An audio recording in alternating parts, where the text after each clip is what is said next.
with the youth at the same time.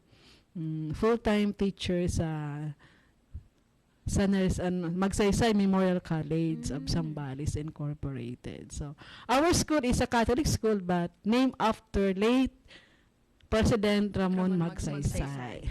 Ayan. Kasi si Ramon Magsaysay ay nag-aral sa San Narciso. That's why.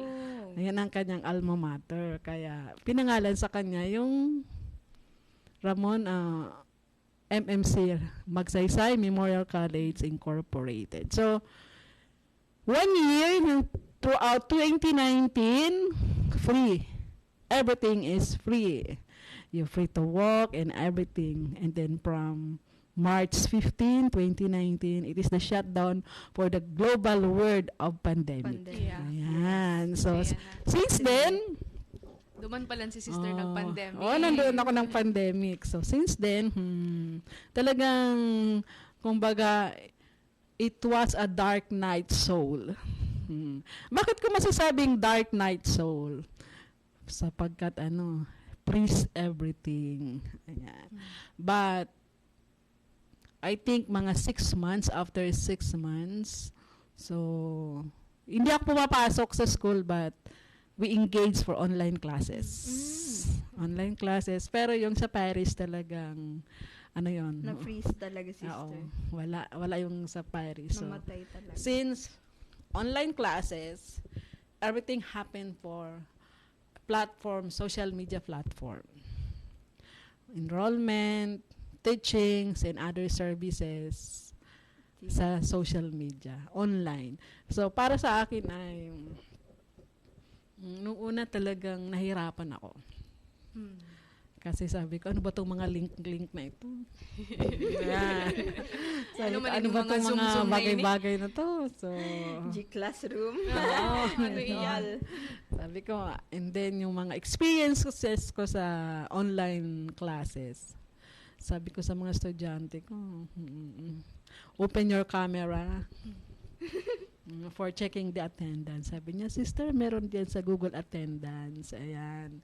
So, iba yung aking experience for 1 year. 1 year lang yun yung talagang online classes.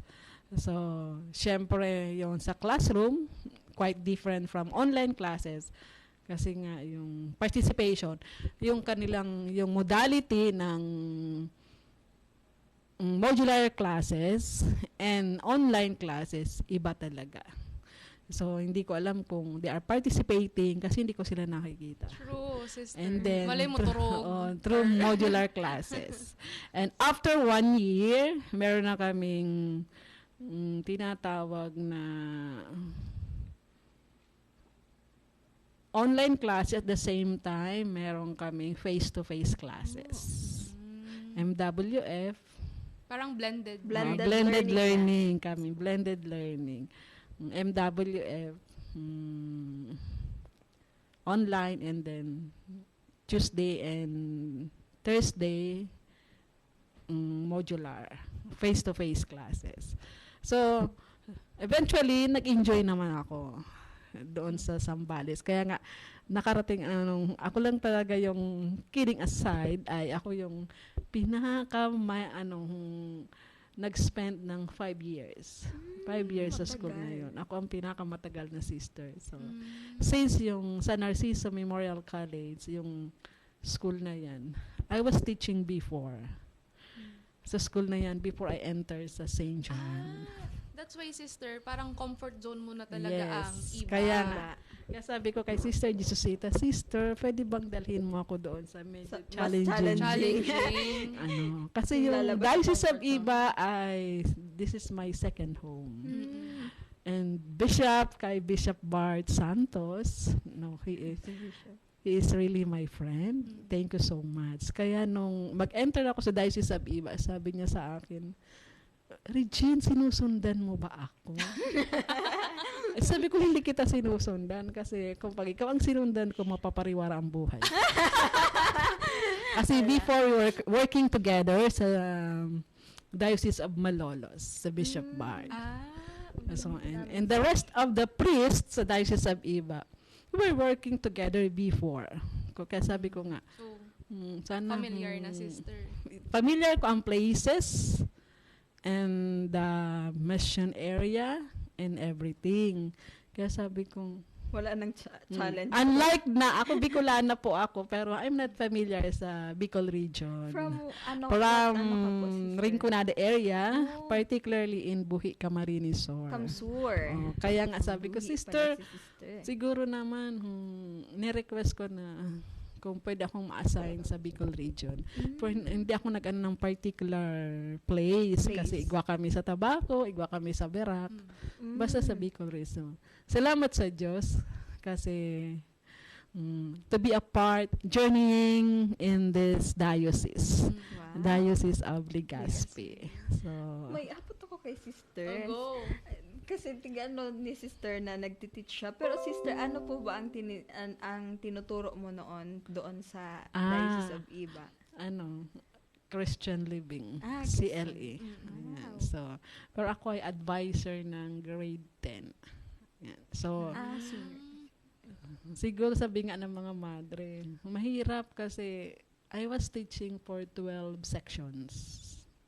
12 sections. 12 sections. Oh my Ang goodness. grade 11 na yan, Sa isang araw lang yun, sister? no. Ang grade 11 ay 9 sections.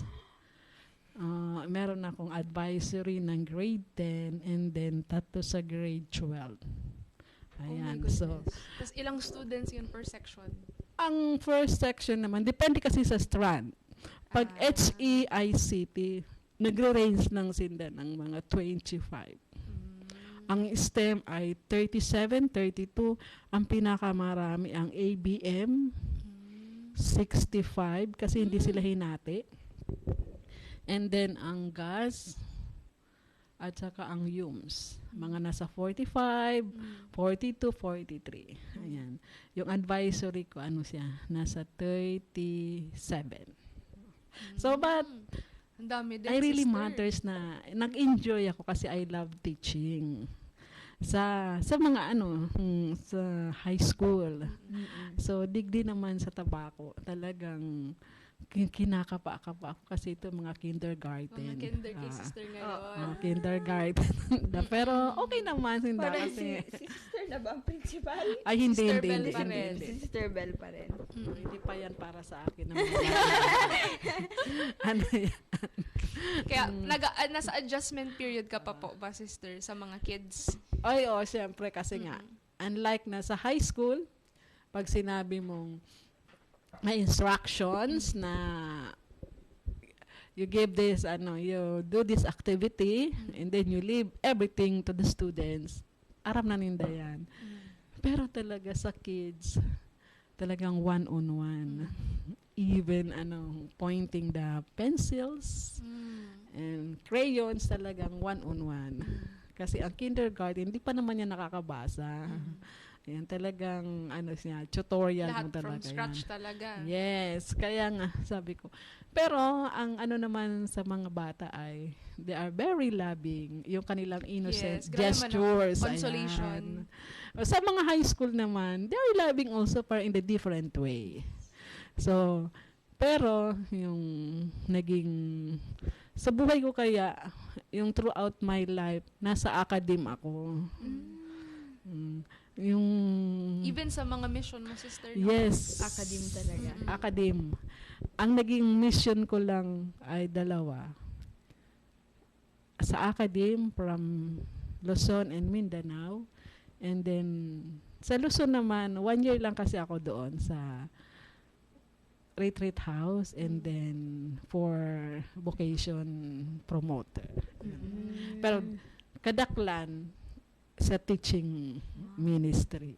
And then this is your first time to be assigned, sister, sa children's home. Yes, Ng congregation. Anong tawag dito? Sa orphanage. Yeah. Pero mahirap din sa orphanage kasi yung temperamento ng mga bata. Unang-una kinakapa-kapa ako pa mga yan kasi hindi first time ko kang makasama ang mga yan. Ang mga personality. Tapos you live with them pa, sister, no? Bako arog kung estudyante sa classroom lang, you have to deal with them. Pero sa Diyan, children's home, 24/7. 24/7, kaya ipuan mo sindang i-deal, kaya ipuan mo sindang disiplinahon, Talagang- alagaan. There are 30 kids, so 30 personality. 30 na po 30 ngunyan. na lang po 30 sila na ngayon. Ano ngunyan. lang nagdagdag? Nagdagdag. Actually, Ages. Kasi ang naalala ko, 34. no, No, 24 yun. 24. I think 4 po ang bagotang mga aking Yes, sister. 3 may from bago. Naga and 1 Tabako as well. from Tabaco. Mm. So, imagine 30 personality of children. Children. Yan. So, actually, I am not, direct to them. Kasi ang talagang assignment ko sa school, sila yung tatlong madre nga, sila talaga yung direct. Pero ako naman, syempre, we are journeying together and handling together, di ba? Sabi nga, di ba, sa synodality, yung Yes, Yeah. we journey participation, mission, and communion. O, hindi porking doon ka lang sa school. But I am the part of children's home. together. So I am journeying with the sisters together with the The children. children. Yes. Naman. Ayan. So, ang dami na ni sister na experiences about saying yes, no? Saying yes to the Lord, saying yes to the superior. So, ayan, after kang diit na commercials, yan, aputon ta si sister. Ano so, pinakainot niyang yes kay Lord. Kay Lord. Ayan.